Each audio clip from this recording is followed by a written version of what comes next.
Oi, pessoal, tudo bem com vocês? Bom, para quem não me conhece, eu sou a professora Letícia, eu faço parte, do conjunto dos professores da Química e eu, junto com o professor João, preparamos essa aula para vocês hoje, onde a gente vai falar um pouquinho sobre óxidos ácidos e básicos, sobre o efeito estufa que está relacionado, com esses óxidos e chuva ácida. Bom, então, começando aqui, primeiramente, o que são os óxidos, né? Os óxidos, eles são compostos onde a gente tem um átomo de oxigênio associado com um outro elemento menos eletronegativo. Normalmente, eles são compostos de um elemento mais o elemento oxigênio, tá? E eles existem, né, os óxidos iônicos e os covalentes. Ah, mas vocês podem falar, mas como é que eu sei, né? Quais são os óxidos iônicos e quais são os óxidos covalentes? Lembra que a gente viu sobre as ligações iônicas, né? As ligações iônicas, o que que elas são? Elas são formadas de um elemento que é um metal, mais um elemento ligado a um elemento que é um ametal, no caso aqui o oxigênio, certo? Então aqui, ó, se a gente ver os exemplos, sempre tem um metal, olha lá, o sódio ligado com o oxigênio, que é um ametal. E aí a gente acaba formando uma ligação iônica. Então esses são os óxidos iônicos, certo? Olha lá, o cálcio ligado ao oxigênio. Então um metal com um ametal. E os óxidos covalentes? Bom, os óxidos covalentes são formados pela ligação, por ligação covalente entre os elementos, né? Então, se vocês lembrarem, né, quando a gente viu lá a questão da ligação covalente, o que que era? A ligação covalente nada mais é do que um ametal ligado com um outro ametal. Então, o oxigênio, a gente já sabe que no óxido vai ter lá o oxigênio, que é o ametal, e aí ele vai estar ligado com um ametal, diferentemente dos óxidos iônicos. Então, quando a gente observa aqui, ó, o carbono, né, que é um ametal, ligado com oxigênio, que é um outro ametal, certo? E aí a gente tem o monóxido de carbono. Um outro exemplo aqui, ó, o enxofre, que é um ametal, ligado também ao oxigênio, que é um outro ametal, certo? Então, nesse caso, a gente tem os óxidos covalentes, tá bom? Esses óxidos, eles podem ser classificados em ácidos, neutros ou básicos, dependendo do tipo de reação que eles sofrem com a água, certo? Então vamos ver o que, que acontece.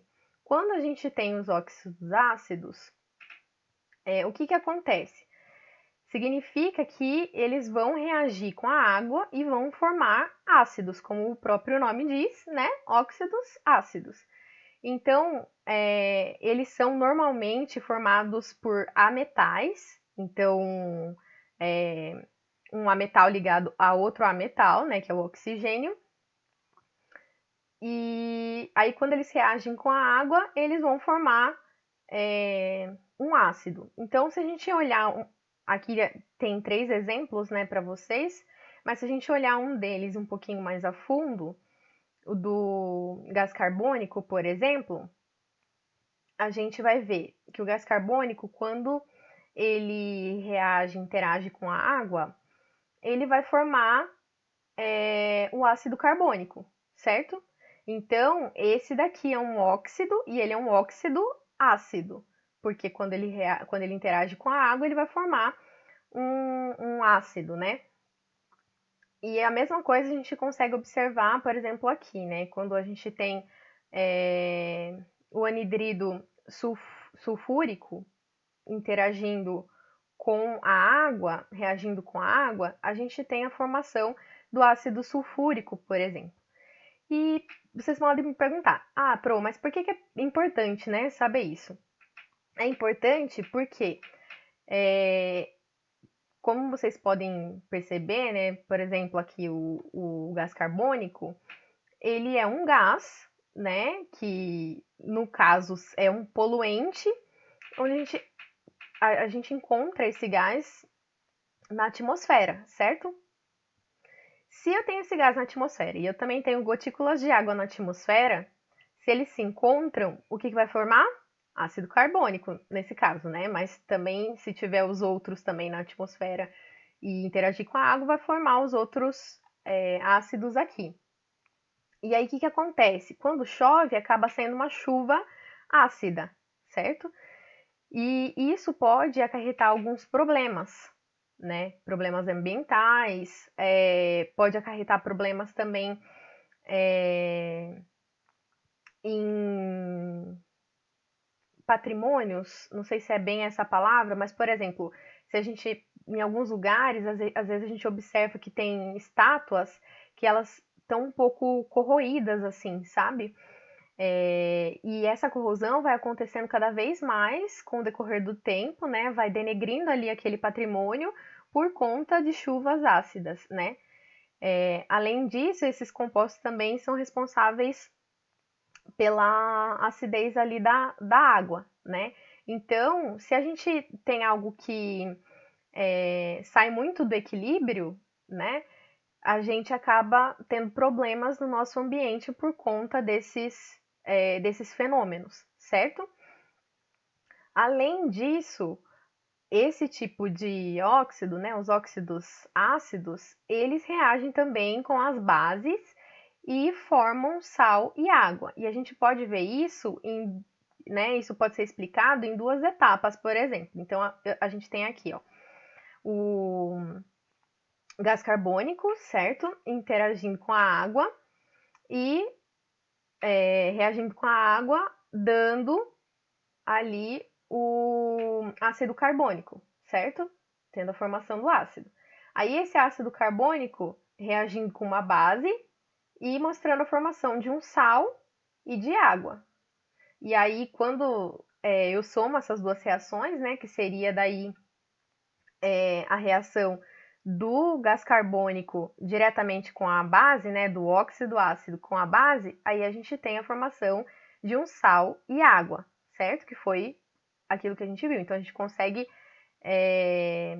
Eles reagem também com bases, formando sal e água, tá bom?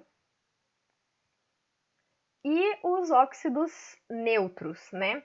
Bom, os óxidos neutros, eles são um pouco mais simples, assim, de entender. Por quê? Como o próprio nome diz, eles são neutros, certo? Então, significa que o quê? Que eles não reagem com a água, tá bom? O fato deles não reagirem com a água não significa que eles não reagem com outros compostos, como, por exemplo, oxigênio, entre outros, tá? Mas eles são normalmente formados também por ametais. Então aí vocês podem me perguntar: "Ah, Pro, mas como é que eu vou saber então se vai ser um óxido ácido ou se vai ser um óxido neutro e ele não vai reagir com a água?" Para nossa sorte, né, eles são normalmente esses três aqui. São essas três exceções. Então, o que não vai ser o óxido ácido, né, o que não vai interagir com a água, vai ser esses três aqui. E aí eles vão ser os óxidos neutros. Então, uma dica, né, digamos assim, para poder lembrar, dá pra gente falar assim, água no convite. Vocês podem falar para mim, que frase mais estranha, né? Mas talvez isso ajude um pouquinho a lembrar na hora do vestibular, né? E aí vocês podem me perguntar, tá, tudo bem, água aqui no, com, e aí como é que você tira esse vit aqui, né? É que o 2 e o O aqui acaba meio que formando mais ou menos um 20, né? E aí fica ali, ó, convite. Mas é só uma brincadeira, mas é uma maneira talvez de entrar um pouquinho na cabeça. Mas só lembrando que são esses três compostos que são a exceção, né? Eles não reagem com a água, e aí são os óxidos neutros, tá bom? Como a gente está com o tempo um pouquinho apertado, eu não vou entrar muito no mérito de cada um deles, para que cada um deles serve. Mas se vocês quiserem saber, depois a gente pode conversar um pouquinho sobre isso, tá bom? E aí, os óxidos ácidos e neutros, eles podem ser obtidos normalmente na combustão, ou seja, queima, dos compostos orgânicos, tá? Então, é dessa maneira, mais ou menos, que eles são obtidos. Por isso que eu falei, normalmente eles são gases que estão ali presentes na natureza, na atmosfera, né? Através da queima, são muitas vezes poluentes, né? Então, é importante saber sobre isso, né? E é isso, tranquilo até aqui? Tudo certo? Bom, então vamos continuar. Sobre os óxidos básicos, tá bem? Os óxidos básicos, diferentemente dos óxidos ácidos, eles são formados normalmente por metal, e um ametal, certo? Então aqui a gente pode ver alguns exemplos aqui. O sódio, né, ligado ao oxigênio, o cálcio ligado ao oxigênio, esses são os óxidos básicos. Os óxidos básicos, quando eles interagem com a água, eles acabam formando uma base ali no sistema, né? Então a gente pode ver aqui alguns exemplos. Vamos pegar esse exemplo aqui da cal virgem, por exemplo. Quando a gente tem o óxido de cálcio interagindo com a água, reagindo com a água, a gente tem a formação do hidróxido de cálcio, certo? Então, todos os óxidos básicos, eles vão formar, na presença da água, eles vão formar base, como o próprio nome diz, certo? Aqui a gente tem um outro exemplo, né? O óxido de magnésio. Na presença de água, ele vai formar o hidróxido de magnésio, certo?